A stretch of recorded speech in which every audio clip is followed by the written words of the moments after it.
Okay, everyone hold on. Um, I thought that last week with the Church of Science, this is Scientology, and I thought the last week when we had the Christian Science Church that was kind of, illusionary. For those of you who weren't here, the short is, if you've seen the movie Matrix, that Christian Science believe that we live in an illusionary world that we're all participating in, but that we are primarily mind.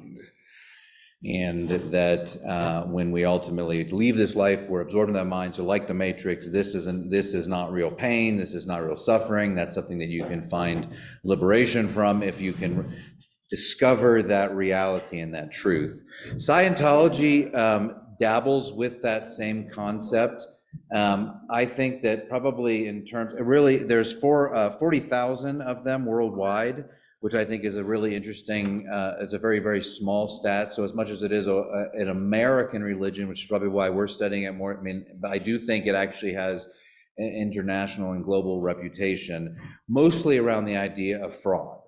In fact, today, it is only legal in a number of countries, or has a recognized, it is illegal in many countries, but it has a recognized status as a religion in Australia, Italy, Portugal, and Spain, and has a tax-exempt status that is the same as a religious status in the US, although there is tremendous controversy over the past 50, 60 years over whether or not it should qualify as a religion or a corporation or something else, and we'll get into how that looks.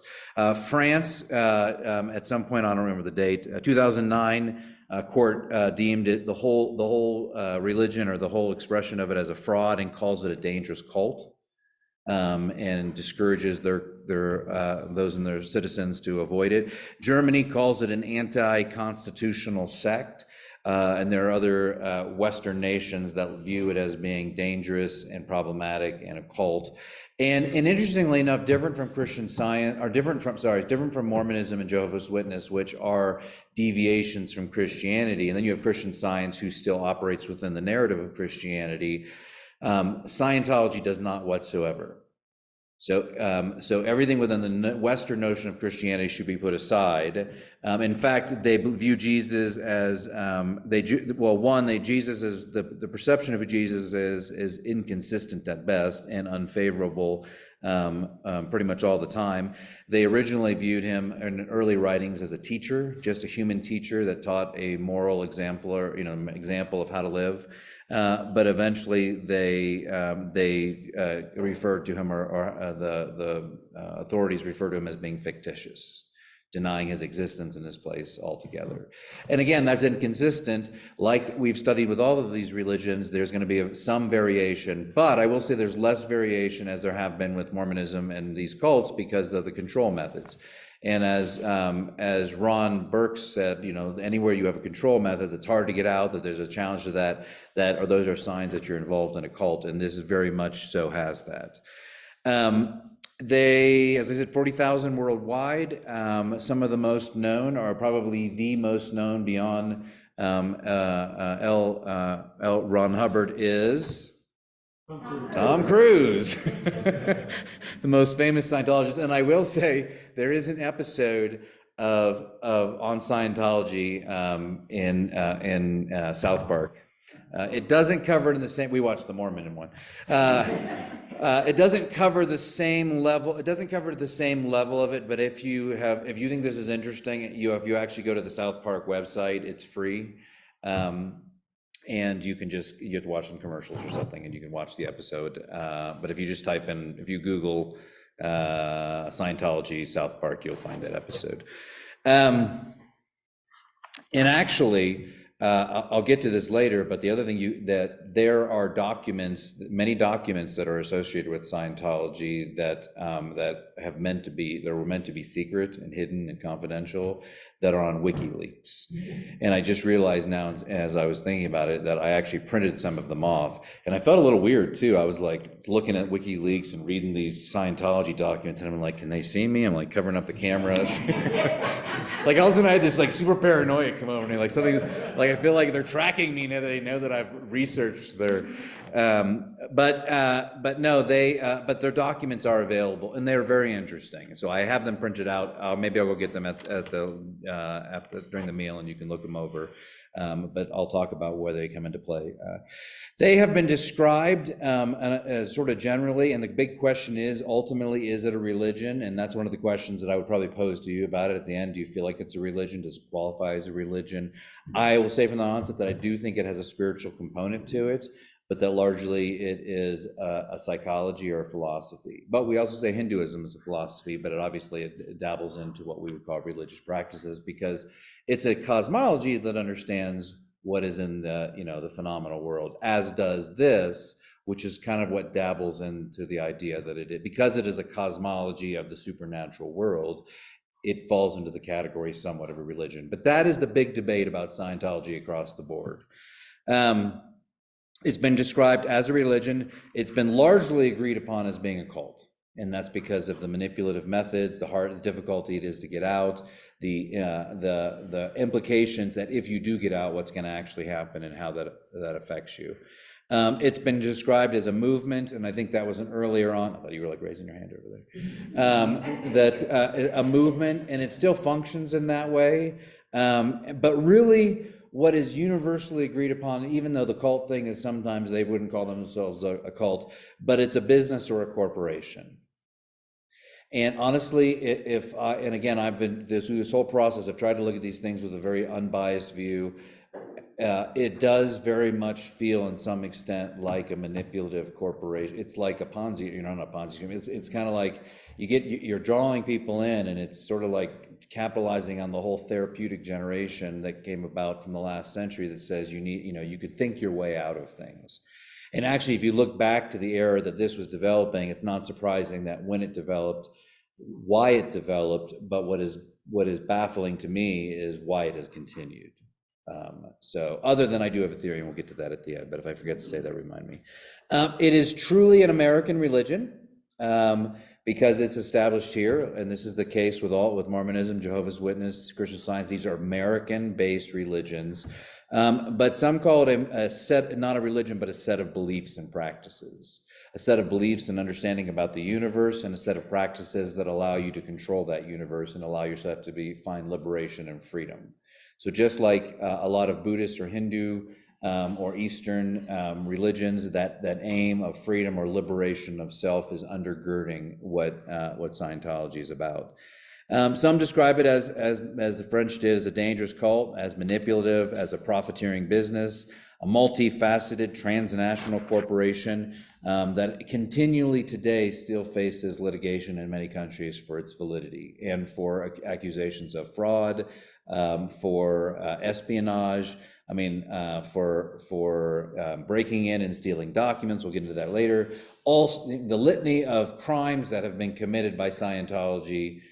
Really just sort of in a corporate sort of way outweigh any sort of they're not moral crimes, they're corporate crimes because they are trying to control and manipulate.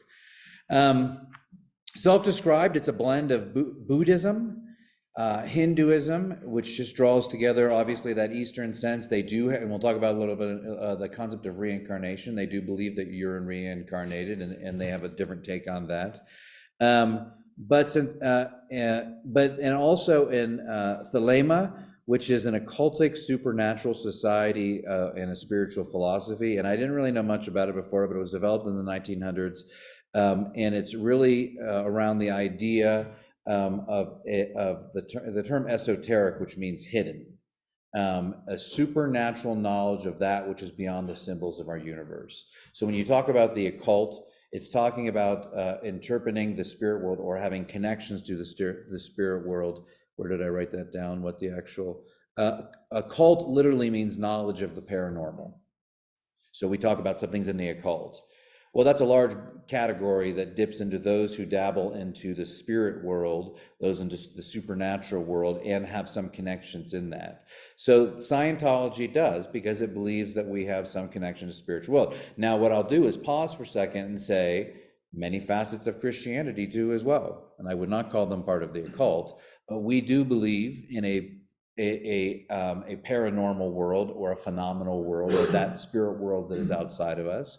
We confess that as a part of our cosmology because we believe in the miracles that Jesus did. He calmed waters, he healed people, he rose someone from the dead. Like clearly there's a transgression or a shift of earthly human, the material world, and that Jesus controlled. So the paranormal is not something that is necessarily evil.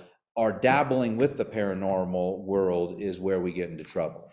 And again, as someone who was raised a Pentecostal, that freaks me out. Like that's why I don't watch scary movies. And I told you, I think I told you, I watched some HBO show called True Blood, and it was like vampires and werewolves and nymphs and all these sort of fantasy creatures. And the minute it got into the occultic world, I couldn't watch it.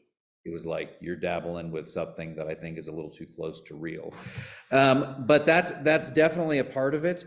It has that sense of trying to understand this world and the symbolism and the structure of this world in order to free oneself and almost enter what's going to be what we'll call a theta, the soul or the existence or the pure knowledge of oneself out and to be able to be freed.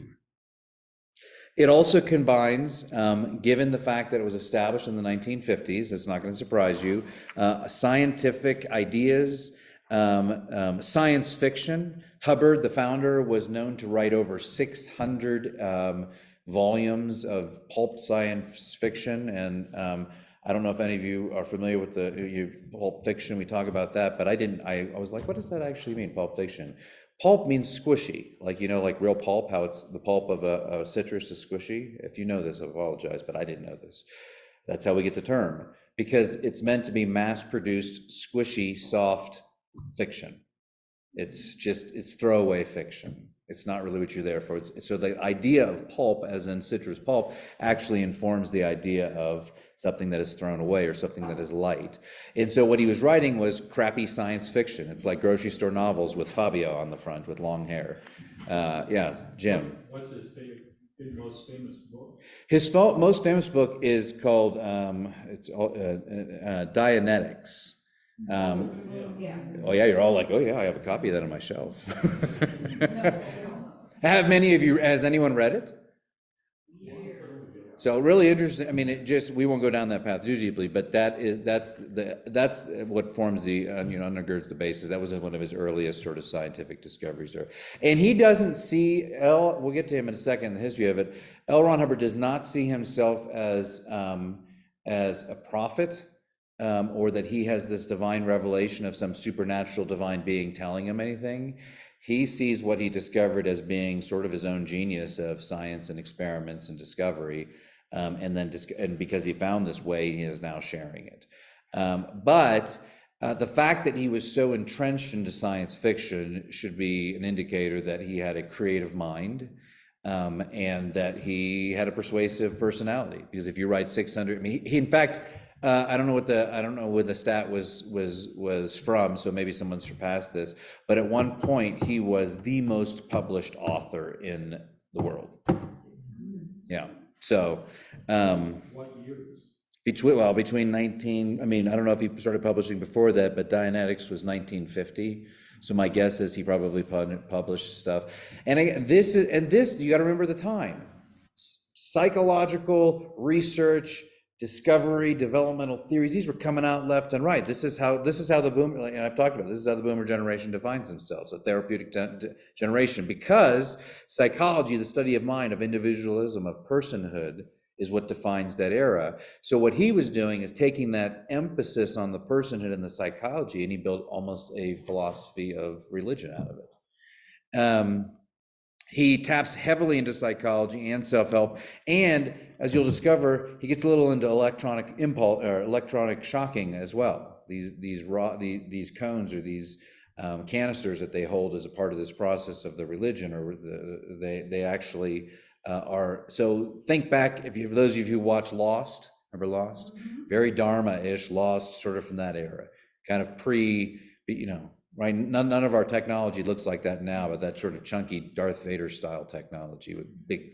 They were actually treating mental illness with shock treatment. Yeah. About that time too. So. Exactly. So yeah, so I mean, and that's my part. It's kind of like there's a sense of, I can understand why it came out when it did, because I see all sorts of parallels. Why it didn't progress is where I sort of am curious. But so you take all of that, and I wrote this down. One of the original, the thelema, the occultic esoteric, the goal of that is the discovery of one's true will. So there is some essence of that there's a spirit being in us, and there's a true essence, and there's a true will, and there's a true purpose. And I think that's interesting because I also think that that's part of the Christian narrative. But our discovery of our true will is our aligning ourselves and our spirit beings and with the divine being or the creator being, God's will. Whereas this is sort of internalized to the individual itself. You individually have a pure will. And so discovering and finding that. So again, much like Christian Science, trying to pull back outside of the illusion that we live in, and there is some illusionary language in this, to find your essence of yourself. Because in this case, the soul lived, and we'll get into that in a little bit, but the soul has lived for trillions of years because it's a reincarnational cycle. So your soul that exists in you has lived for trillions of years and is reincarnated through the history of the earth and our timeline and history, and has been reincarnated hundreds and hundreds of times. And interestingly enough, you take all of that and it's wrapped in a little bit of a Protestant veneer. So the structure, it feels, so if you go into it, it feels a little bit like like just a regular religion. And they have robes. I don't remember what they listed, but it was, it was the idea that there's nothing supernatural about it. There's like there's gowns or robes or scepters or wands or or probes. You don't see any of that. So from the outside, it looks pretty normal. Hubbard, the founder, said Scientology is actually all denominations, and you can be a Christian and a Scientologist. You can be a Hindu and a Scientologist. You can be any other religion and a Scientologist, because they don't believe they're incompatible. They believe, again, that like Baha'i did, that there's a path almost to everyone. So there's that sense of there is no wrong, everyone's right. Lastly, I would say that Hubbard himself described it as an applied religious philosophy. And he believed that ultimately he was drawing from the fields of metaphysics, so that which is beyond our physical world, psychology, the nature of the mind, and the epistemology, how we know, and ethics or morality, how we live, how we act, how we function in this world. Okay, any questions? Yeah. With the population on Earth continuing to increase, where are all these extra souls coming from? Where have they been? That's a great question. Is there? I mean, I don't think that, and again, I don't know how to answer that other than the fact that they do believe that when you die, there is a amorphous period that you wait until a soul is being born. So maybe there's like a queue. I don't know. Like, line up! Don't you get out of don't cut the queue. Your time will come.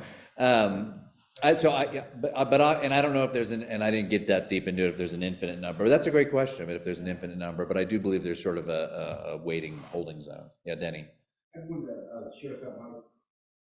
In Hemet, California, there is a large facility there that is Scientology, and we had to work down there one time, and I had a patient, and it was a woman, and she was escorted by two of the Scientologists. They all wore black, just black slacks and shirt and stuff. They didn't want me to ask her any questions. No, it's very secretive. And you were probably at the Church of Scientology International in LA. Did it look like a giant blue building? This was one in Hemet. Oh, okay. It's actually a campus. They have a full-size sailing ship. Yes. Sitting on the campus, but they won't let you do anything. They won't ask you any questions. It is a wealthy denomination that has lots of property and lots, and if you, and they're, I'll talk about this again, but they're established in LA. And what's interesting is if you compare it to like the Mormon Church or the Christian Science Church of their headquarters, which are both majestic. I don't know if you looked at, they're just these great architectural designs. Church of Scientology looks like this big blue building that's like this, and you enter into it. And it's very sort of its era. Does not look like a place of worship, it looks like a place of business. Because I think ultimately, like the other places, they're ornate. There's a sense of this is where we worship. And Scientologists do not work. They believe in they believe in a divine supreme being, but they do not worship that divine supreme being. So this is not a worshiping religion. So that changes the entire narrative of how it functions. I had a brother-in-law that had gone to Scientology, and he would not tell you a thing about it. Well, no, and that's part of it. Again, that's what makes it a cult, because there's so much secrecy. But here's the thing. We'll get into that in a second, but you pay a lot of money to do this. So it's kind of like, and this is where it feels like a little bit of a scam. The more money it's pot committed. At some point you spend so much money and you just keep going. And I was listening actually this past week, I ended up listening to more recovering Scientologists talk about it. But they say that somewhere between 100 and 200,000 is what you're going to end up having to pay, and upward of 200,000 if you really want to advance into higher levels, and then they'll continue. And so they believe, though, that as you gain these higher levels, kind of like Mormonism, these higher levels of knowledge, or quite frankly, I know some of you are, anyone Mason here? Masons operate the same function. No Masons here. You're not a Mason. No, but thank you. Yeah. Thank you, I'm not. They're like, we're not taking you. Okay. So do they get dividends or something if they give all this money? No. They get money back? No. So who makes the money? The church. That's why they have a lot of money. Believers in the church. So, so let's talk about how, and this is where I'll tell you where the money goes. It goes to the organization, and a lot of it went to Ron L. Hubbard. But let me give you the history. So L. Ron Hubbard is an American author, I've said, born 1911, died 1986. Like I said, 600 plus science fiction, fantasy novels. In 1950, he published a book called Dianetics, The Modern Science of Mental Health. Now, keep in mind, when this was written, this was like the bee's knees. Everyone wanted all the new psychological research to help them understand themselves, help them realize this. This is not uncommon. This sort of idea is not uncommon for that day, like the idea that you can mentally overcome anything. He went bankrupt trying to sell his ideas, and he lost his book rights to Dianetics in 1952. So he established Scientology. He decided to establish it as an organization, as a religion. A year later, he established the first church. And that's and then a year later, and there were like 3 or 4 of them. And then in 1954 in LA, he established the Church of Scientology International. And right there. Oh, and then that's when he also regained the rights to Dianetics. In that same year, in 1954, this is only 4 years, this is all going down, he also added to their organizational documents, and this was really interesting to me. He put in organizational management strategies. He put in something called principles of pedagogy, his sort of educational philosophy of how learning happens and how we learn, which is a huge piece of just a school of knowledge. Theories of communication and prevention strategies for healthy living. So all of these are sort of part of the sacred documents of Scientology. But I think that's fascinating because what he was doing is taking the what was going on in that era, a discovery of knowledge. The big question of epistemology, that means like the study of how we learn. It's something that we don't often think about. We just sort of assume, oh, well, how do you learn something? Well, you read it or you try it out. You read something about it or you try it out.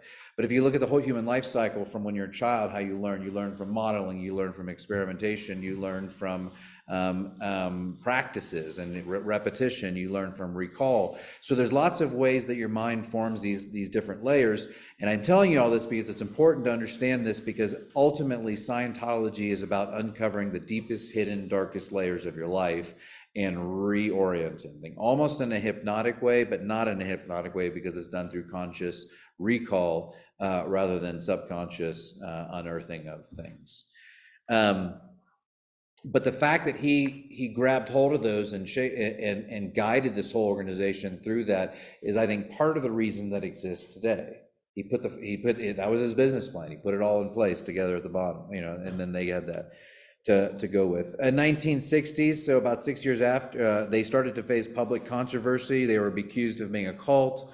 They were accused of manipulating people. In the late 60s, early 70s, Hubbard escaped. There were so many countries, so much controversy around him that he was actually living on a giant boat called the Commodore, amidst a sea militant paramilitary group of Scientologists that were there to essentially protect him. And he lived offshore, so he was international waters, so that no one could come and get him. And then when some of that controversy died around in the late 70s, in 1975, there were attempts from Hubbard and Scientology to take over basically the town of Clearwater, Florida. I think another story that's worth going down if you have time. Search attempts to take over Clearwater and Scientology. And that didn't go down well. And he ended up going and hiding into the desert. So you got to sort of let's just pause for a minute. So in a 25-year period, you see a guy come on the scene. He develops methods to help us understand, and knowledge and knowing. He gets in, and we'll talk about those methods, and they're kind of weird and interesting at the same time. But then he has all this controversy that evolves around him. They're taking all this money. He's being sued and brought into court, and he actually was convicted without being there in France of fraud. And he's having all this controversy. He goes off, he hides in in international waters, tries to take over a city, ends up hiding in the desert. I mean, by this point, it baffles me just as an observer why this is still generating adherence. This is a movie. And yes, there are always gullible people, but Scientology doesn't typically attract uneducated, non-intelligent people. And here's where I think it lies. I think there is something effective to what Scientology at its core does. So I want you to hold on to that. I think there's something actually akin to what we are called to do in our own lives, but through a Christocentric lens, rather than through a subtle shocks into our hands and someone guiding us through the process of uncovering our darkest secrets. Yeah. So you're saying why is it continuing? How much of it is just from the parents and then down to the children and the next generation, or is it like my brother-in-law who came in his 20s into it because he was getting away from Catholicism? I didn't study the decline rate from those who were born in it, but I know that, and this stuff is on Netflix. I think it's been recent in the last maybe decade, but an actress. Yeah, I think that's who it is. Yeah. She came out and she did a docuseries. I actually want to watch it because she talks, what I listened to her about her, I was listening to some interviews about her. She was raised in it and got out. Mm-hmm. And I think that there is I think that the loss of control of many of these cult religions is the fact that the same reason that we're seeing the largest hemorrhage of young adults in Christianity as well. Because we are the institutionalized religion, formalized religion, young people see all sorts of falsehood and they're like, I'm just spiritual, not religious.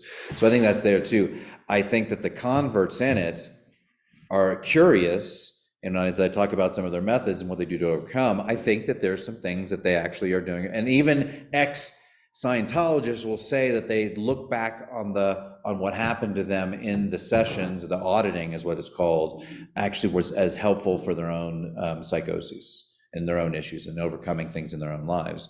And honestly, the whole time I'm studying this, I'm thinking of Tom Cruise. Like, he is an exceptional human being. He not just saying he's a great actor. The guy is he does all his own stunts. He's this method. I mean, he's just so immersed in what he does. He is someone who excels in all that he does. Is that accredited to what Scientology did for him, or is it just him himself? I don't know, but it's an interesting correlation. So, although if this interests you, you should definitely go watch the South Park episode. Tom Cruise? Tom Cruise is in it, and it has this, and I should have researched, but through the whole thing, it keeps saying the phrase Tom Cruise needs to come out of the closet.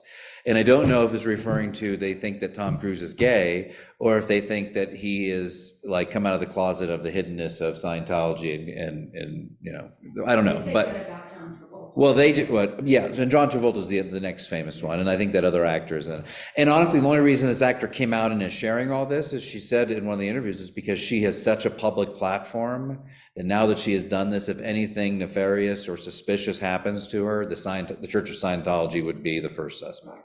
So she does. She says she put herself, she knows that she's doing it, but she knows that there are so many others who don't have that public platform that if something happened, they would, because the Church of Scientology has proven plots, I'll talk about this in a second, of orchestrating pretty heinous things against people. There is a lot of darkness. Of all of the religions or organization of philosophical thoughts that we've studied, Scientology is the most heinous. The darkness that they publicly have been accused of. I mean, it's not, there's some sense in Mormonism, like these people actually, I don't believe what they believe, but they believe it. And they believe that they're actually sharing some good news, that they're helping people find freedom. This feels sinister. Going on with their history, 75, he goes into hiding. 78, he's convicted of Scientology and Hubbard are convicted of fraud in France. And 78, 11 of their high execs have 28 charges against them. And then in 1992, the Canadian government convicted them of spying. In 2009, the French court convicted them officially of fraud. Now, those 28, in 1978, those 28 charges that were brought against those 11 execs it goes layer after layer. It was called the Snow White program, and bear with me for a second as I try to read through my notes. It was called the Snow White program, and it was basically espionage against the US to purge all negative records in the government of anything that's negative towards Scientology. They infiltrated Scientologists, undercover covert agents for Scientology infiltrated 136 government agencies. And they infiltrated the governments in 30 different countries. It is considered the largest covert operation in the US and consisted of over 5,000 covert Scientologist agents that were seeking to basically cover up information, anything negative that was said about them. And in fact, I read an article, and I didn't get to finish it, but it was how Scientology changed the internet. And it was basically, the short of it was, they got into this, they were trying to scrub Google of anything negative about Scientology, and so they changed, ultimately led to changing laws about what can, censorship. And the control of information. But this led to the uncover of something called the Operation Freakout, because around this same time, I don't remember when it was, but it was around 1978, someone named Paulette Cooper wrote an article on Scientology, and they wrote a book out of it called The Scandal of Scientology, and they were basically trying to silence her, and they were trying to discredit her, and to the point then there were a few other operations, but then there was one below that called the Operation Dynamite, and the idea was they were going to frame her saying that she had bomb threats towards the national office or the Church in Scientology, and that she was basically threatening them with bombs. So they have all of this sinister sort of and all of this was uncovered. And basically led them to a place where they were discredited for a lot of reasons. But at the same time, they still retain tax-exempt status. And if you want to review the case, in 1979, it was the U.S. versus Mary Sue Hubbard, which was his wife, who was in charge of the organization, second in command, if something ever happened to them. Okay, so that's the history. Let me stop there and ask, do you have any questions? Sounds like it kind of got away from his original mandate. Grew into a monster. It is, and you know, he was kind of like when I explain some of their beliefs, it's going to make more sense why it may be connected and how it turned into a little bit of a scheme because they were based. But at the same time, they're actually I genuinely think they probably were helping people, and that'll make more sense when we look at their belief system. So. In general, the Scientology holds that their beliefs are knowing. They call it a philosophy of knowing about knowing. So again, like the Christian Science, there's a knowledge of when you come to the awareness that this is an illusion, you free yourself of the illusion. Well, there is a knowing about knowing, and Hubbard said he came to these beliefs through research and experiment, not through revelation or some sort of transcendental divine knowledge that came to him.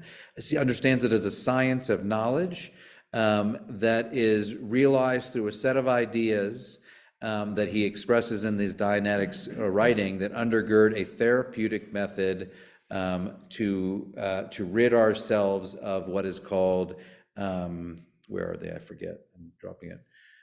To rid ourselves engrams, E-N-G-R-A-M-S. And engrams are basically small little micro memories that I would argue from a neurological perspective 50 years later, as we're studying neurology, that they are encoding in your hippocampus of the environment that you're in. And we know now from neurology that when you experience, if a child is abused, their mind is going to, their hippocampus is what records everything around you. Anyone seen the movie Inception with Leonardo DiCaprio, and they talk about you're building worlds? Your hippocampus is designed to build worlds, and it maps worlds, and it maps smells, and it maps symbols. And so when you recall something, the theory is your mind, you have like every detail in this room, your mind could theoretically recall if you have the capacity to, because if you're looking around, your hippocampus is storing that. And that the emotions that are attached to traumatic events in an experience memorizes the environment, the smell. This is why PTSD, if you hear a loud noise that triggers in your mind something in the recesses of it, it immediately recreates the environment that you're in a way that your mind does not have the ability to distinguish between reality of the moment and reality of the hippocampus recall. All of this plays into their understanding of how, through a therapeutic method, that you can overcome of past engrams, which are these negative memories. Someone called it a religion of practice rather than a religion of belief, because it's not belief that these things work, it's almost belief through practice. So it's Aristotelian in that way, that by doing it and realizing something comes of it, it reinforces the belief in it. But it's not outside of that practice, no one's going to buy into this, which is probably why you have to actually get in there, throw some money toward it, and see if it works. And if it works for you, I mean, these days people do whatever works. I mean, like, look at the diet industry, for crying out loud. Yeah, Jim. So how much do you have to give to get into the group? Where did I wrote down that somewhere. Well, There. over time, but in the beginning, do you take out a loan? I don't know. Jim, I didn't look into this, but I didn't I mean, it's a lot. I mean, like I said, if you get to the higher levels of it, you've dropped 100,000 into it. But I don't know how much each session is. But here's the thing, like chiropractic and a lot of other things that I believe in chiropractic 100%. It's helped my back. But at the same time, y'all shooting out? Yeah. All right. Well, yeah. Well, it was good having you. Happy trails. Sorry to interrupt. If you no interruption. If you want to catch the end of it, we'll record them. So. Yeah, thank you. So. Safe travels to all of you. I don't know, Jim, but it is. Well,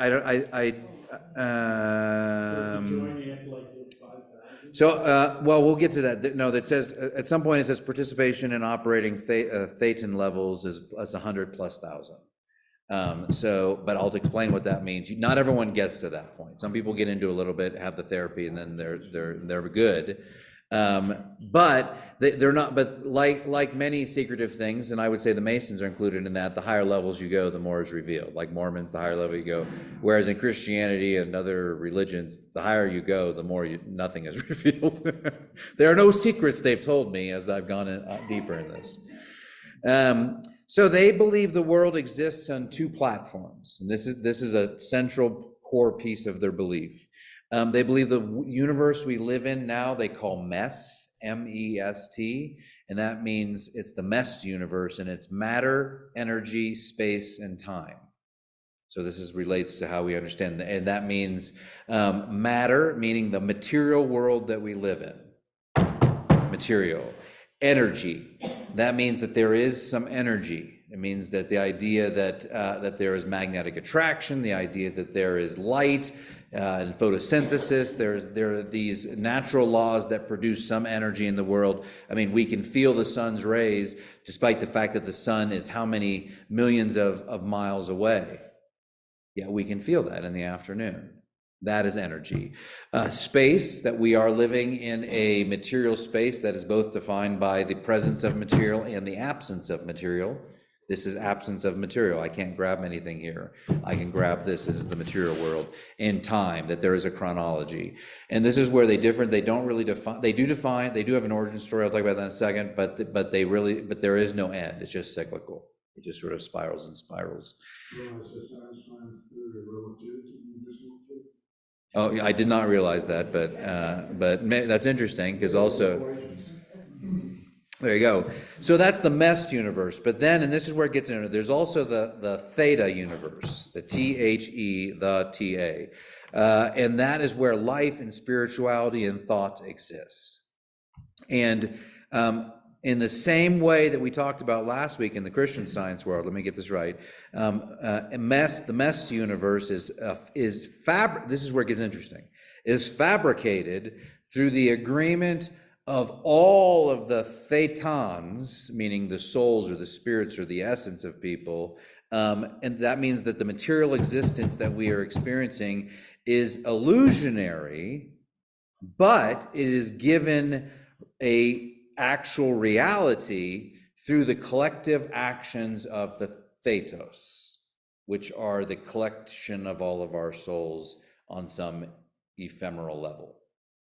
So we all, right now, in this schema, and with all the other human beings in this world, have a plausibility structure that we have agreed on that we exist in. But in the same way, Christian Science believes that what we're existing in now is not real, or it is temporal. And this is where it dips a little bit into, I think there is a real sense of materialism, but it's almost actualized materialism through the enablement of our souls and thetas that allow this to emerge that we live in. I'm sure you have questions about that. So now what's interesting about that is they believe the thetan, the soul, I don't know if I'm pronouncing that right, can exit the body. And that the theta dwells in the body. The theta has existed for trillions of years, so it has a pre-existence. And that energy is that there is an energy that is separated from the material world, but that this theta can. Where is the body? The body is humanity. Human beings are made up of spirit, mind, and body. The spirit is the theta, or the soul. The mind is how we operate and control the body, and the theta uses the mind to exist in this illusionary material world, and is controlled through that sort of soul existence. Okay, does that make sense? A little bit? Yeah? No? No. I'm sorry. Sorry. So basically, the body that using me as an example, this is the material body. That's my body. It is, and it is an illusion, but it also has a material existence. In other words, it feels real. We can't separate that. It does, basically, for those who can't recognize that you live in an illusion, it validates the material nature of your body. In your mind, much like Scientology was using your petite mind to connect to the divine mind. This is saying that the theta, the soul, is using your brain and your mind to control your body. Therefore, it believes that your theta, your soul, can actually hover above your body and still use your mind, I guess telepathically or some phenomenological way, to control your body, so that someone can actually exist outside their body, control their body, and yet still see the larger sort of out-of-body experience, seeing the whole thing. And can they do this at will? No, the higher levels could do this. There are, I think, 8 or something levels of that, and at some of those higher levels you could. Enough money. If you got enough, bingo. So all of this whole process, all of this is done through something called auditing. This is key. And you have to detox before you go into auditing of alcohol, of nicotine, of any drugs, of impurities. You're meant to go through this process, although that's debatable whether it's necessary. And then you go in and you meet with an auditor who's a trained person in Scientology. And the whole goal is basically they sit down with you and they do memory recall. Tell me about this. Tell me about this. But this is all being recorded and write it down. And how they do is when you first sit down, they give you these canisters that you hold on to, and they give you an electrical impulse, and they measure your physiological response to that impulse. And then they have you hold these things while you answer questions about your past and about memory and about trauma. And the deeper they dig, they watch, and it goes into way more detail than you want, but they tune these little things and they basically figure. And Ron L. Hubbard believes that this E-meter, is what it's called, is perfect. And there's nothing wrong with it. It does exactly what it needs to. And if there's a problem, it's the auditor has asked the wrong questions. That's how they safeguard. But that as they measure your answer to questions, almost like a lie detector test, they can find out where your pain exists. And then through question and answer, they can actually help you discover the source of your pain and fix that pain so that you're relieved from that. And then you become free of that. A fee is charged to do this. When you, after several years and hundreds of sessions, when you are finally deemed free of them, you're declared clear, and then you are able to begin the participation in operating in the other levels of Thatan. If you go to a session and you feel like that you're not able to do that, like you're just too tired, you're unwilling to, they'll often go for a walk with you, and they describe the walk. It's called the walk of something. I can't read my writing. But they say the accusation is that if you're not able to do that you are the cause of the unsuccessful positive results, and that you have weak faith. So no refund.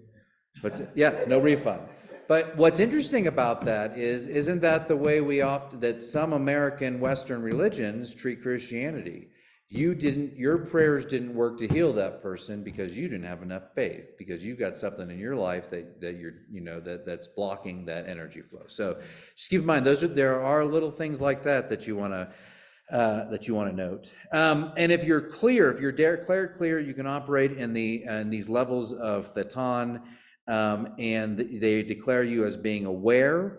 So you're aware of the situation, the reality, that you're healthy, you won't have sickness, because you have now eliminated the cause, this illusionary cause of sickness, and you should be able to essentially heal yourself. And that those who reach the highest levels of Thatan can actually have supernatural powers. So naturally, as you all know, I have fascinated with superheroes. So it was like, all right, now we're getting somewhere. But they believe you. They can see visions. They can see through walls. They can see, like they list all sorts of supernatural. But they're very discouraged to demonstrate those in public. So the categories. I know we're 5 more minutes, but let me fly through these and then we can ask some questions. The category, they do believe in a supreme being. It's not worshipped. Because the consequence, there's no prayer, there's no intercession.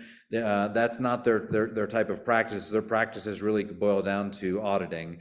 I said as earlier, Jesus is unfavorably looked at as a teacher and fictitious. They believe that. So here's their creation and fall story. that every thetos, every soul has a home universe. So it gets in a little bit like Mormonism, but and that the theton is the essence of the person. So they sort of were going around there, and they were sort of floating in the ether, and then they started bumping into the bumping. I wrote the bumping of home universes, and I just had this image of like a bumper car for some reason. But as these theta home universes started bumping into one another, and here's the problem: that implies some level of metaphysics. The term bump is a technical term for interaction. So therefore, if interaction occurs, that implies boundaries, and boundaries requires entities. So they don't address this issue, but that was my sort of like, that doesn't make sense. But that as these home universes bump each other, that the material world was brought out, and as the thetons started to engage in more of this, and eventually it led to the creation of the material world, and that we exist in an illusionary way, but also maybe in a material way. But as it began to experience and create this world through the bumping and through the intermingling, that those who dwelled more in this world were embodied in it. And that is their fall. Now, I don't think that we as souls are embodied in this universe as part of the fall in the same way, but I do think that's interesting about the idea of the theton, the soul, being prioritizing our life and existence here over in that than what we believe is real, because I think we as Christians have precisely that same problem.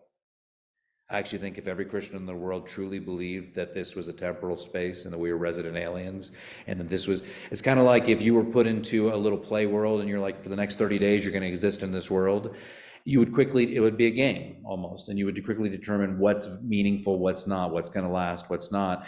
And by the end of that time, you would be like, I'm not collecting those buckets or those balls or those stars because they don't make any difference to what's going to happen. You would hone in on what was important, and you would focus on what would affect you when you got out of that 30-day experiment. Oh, if you collect hammers or whatever, some object, the more hammers you have, the more then that's what's going to count in the end. Well, once you figure that out in this 30-day game that you're in, that all these other things that you collect are pointless, but the hammers are the most important thing.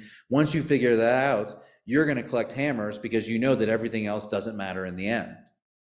Now, if that's true, and we put that into the context of our lives in Christianity, we do believe that there is an eternal nature to who we are, and that everything we acquire on this earth, our houses, our material wealth, even our relationships, and the nature of the relationships don't really have bearing on our afterlife in the same way that we hold value. This is the crux of Christianity. We are entrenched in a world that we value in a way that Christ, and very clearly in the Gospels, tells us not to. And this is where I dip back and I look at that first century church. That is why they said, let's give the church everything that we have and distribute to everyone as they have need, because none of this matters. Sounds like EDEs, they come back very focused on what really matters. Yes. So I expect to see some big checks written.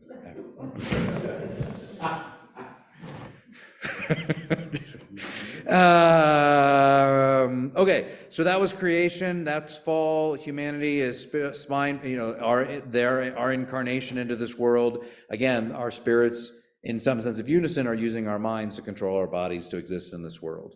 Sin and evil are traumatic events caused by engrams in the mind.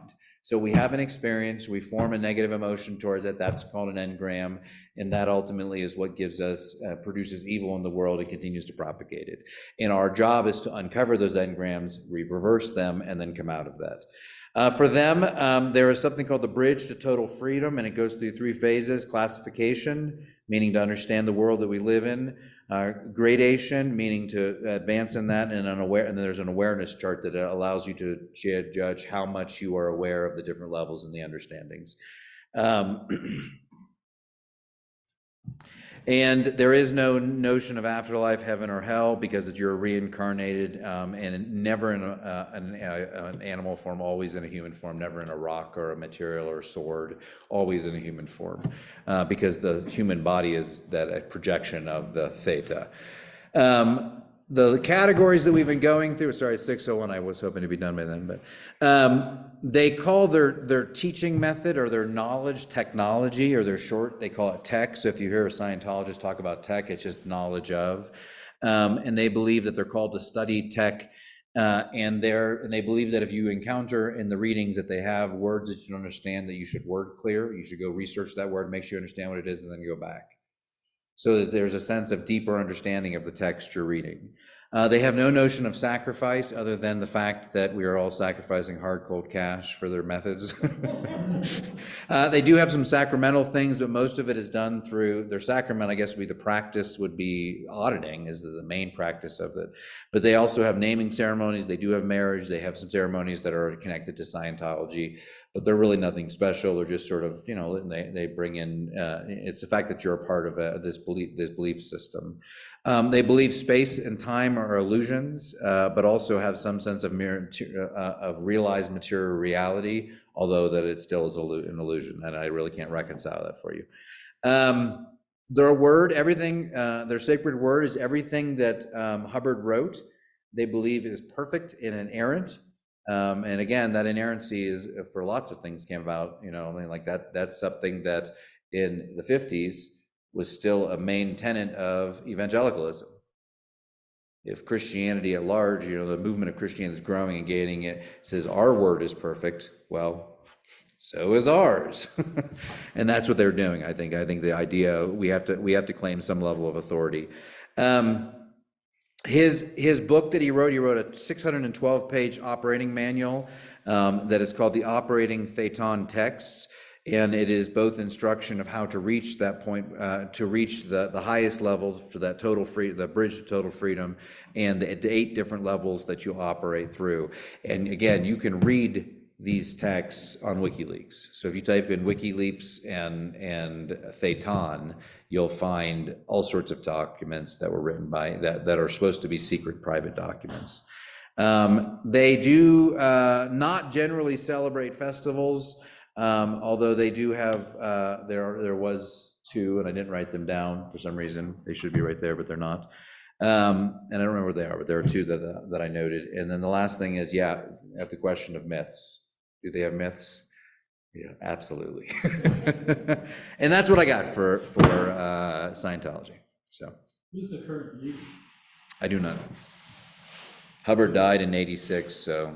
Do they have a corporation or anything? They do. That's the one in LA, and it exists. If you type it in and look at it, it looks like the building that's shaped like this, and it's blue, and it says Scientology on top of it. The building at the facility in Emmett is like a college. It's a huge campus, and they actually have movie theaters. That doesn't surprise me whatsoever. Studios, and they have living quarters and everything. I mean, it's regular community. They have an insane amount of money. Yeah. How much do they estimate? I mean, I don't know. We can during the meal we'll Google and find out. So a lot. This isn't for the poor. No, it's not. And that actually, in one of the interviews I listened to, that was a question of what, is this just a religion for the rich? Yeah. And they said, no, it's a religion of that expects some sense of dedication so that people will start to save, and they work with people, and it's kind of, but it really feels, and I think that they basically, I don't know, payment plans, but they'll take the money. But they also believe that if you can uncover these blocks, that actually you can have positive, engagements and positive events happen in your life, and they credit to this. And this is what I'll say, this is what I'm going back to, and I said to remember that earlier. The idea of going back and uncovering your pains and rectifying them there, and I don't know what, and this is the part that I didn't get into and I didn't find it readily available, is what happens when they find the engrams. What is happening in that moment? So I find back my dad yelled at me. I was fearful. I was scared of him. I didn't know what was going to happen. When I go back to that, how do I reverse that? And obviously that's probably a trade secret, and maybe, I'm sure that's out there, what they do, or some of the questions they ask are similar ones, but I didn't get into that. But for me, I took I didn't take, I guess I TA'd, or I was a teaching fellow for a class on forgiveness and reconciliation. So I read all this stuff on forgiveness and reconciliation. And one of the texts was a book called Inclusion and Embrace by Miroslav Volf, who is an evangelical theologian at Yale. And it was one of the most transformative books I've ever read in my life. In part because he talks about, in order to forgive. So like take an instance in your life where I said I forgive, but I keep going back to that. And every time I go back to that, my memory reconstructs the event, and all those pain and hurt feelings come back, and then I'm not forgiving. Well, one, forgiveness is not something that we do. It's something that flows through us.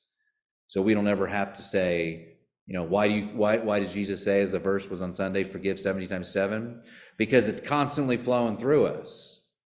But there's something that Miroslav Volf says, if you can go back to those hurtful memories and you can look at them through a Christocentric lens and say, where was God's grace bestowed on me in that moment, and how might I be a conduit for God's grace to the person I'm in conflict with?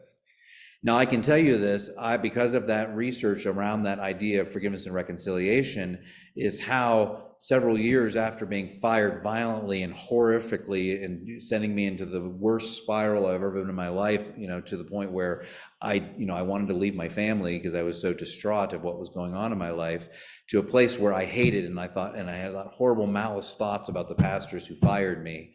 And it was just a wretched time in my life. And yeah, sure, time healed some of that. Silas's birth healed some of that. Good things that came out of that horrific time healed some of that. But it was when I went back and I revisited those hurts and pains and scenarios where I felt the most threatened, the most fear, the most pain from what happened. And I said, in a very Christocentric way, what grace did God give me in that moment? What grace ought I extend to George or to Tim or to XYZ of people? And it was through that process of revisiting those and allowing, and what Volf says is remembering. So we remember pain, but he's saying when we remember through the eyes of Christ. And it takes that sense of, this is an ephemeral world. This is not lasting. These are pains that are not with us forever, and they're all a part of a horrific system that we're trapped in, but we have a Savior to, take us out of that. And it was through that sort of experience of revisiting those painful times in my life that I was able to come to a place of reconciliation. And then eventually, on 9/11 in 2015, go visit George Hinman and the executive pastor and reconcile. And as I look back, I am freed from that pain. I don't have that trauma in my life. I don't have the emotions associated with it. Shannon does, to be truthful. She has never gone through that process. She has never experienced that reconciliation. She has never reconciled with those people. So even when I freely talk about what happened to me in Seattle, I'm like, yeah, because I feel great. I feel freed from that. But even my mention of that will cause pain for Shannon because she still has those strong emotional memories attached to those things. So I do believe that something they're doing has an impact, whether it's psychological, whether it's spiritual, whether it's probably all of it combined in some form. And that doesn't mean the Holy Spirit can't move but that idea that you're uncovering those and maybe releasing those bonds, those boundaries that hold those hurts and pains in us, is a spiritual process that Ron L. Hubbard tapped into. But it's a part of our understanding of spirituality and forgiveness and reconciliation. Jim. Yeah, it is. Just the same thing. Well, they got into hypnosis, and again, it's different from hypnosis in the sense that it doesn't dabble with the unconscious as much as it does with the conscious, which is what I think makes it effective and powerful.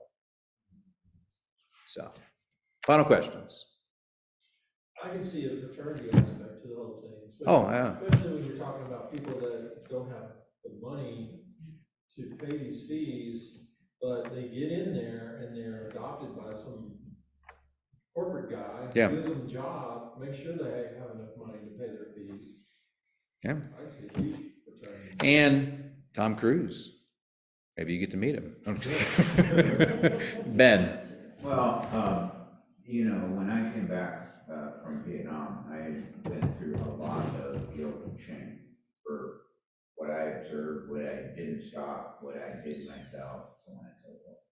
And it was many years later that I went on a Methodist Emmaus walk, Mhm. and the pastor that I had at the time was military. He was a chaplain, and we went for a long walk, and that was the first time that I had ever believed that God truly, I thought it was an unforgivable sin. Yeah. And he got it through my head, and he said, now that you believe that, the only thing left is you gotta forgive yourself. What is the saying, your dad, you are who you are because? Yeah, my dad always had a saying, you are who you are because you were where you were when. Yeah. And I thought of that when you were telling that, because if you hadn't gone through that horrific time, you wouldn't be here today, I guess. No, maybe not, because I would have been here if had I, I'm kidding.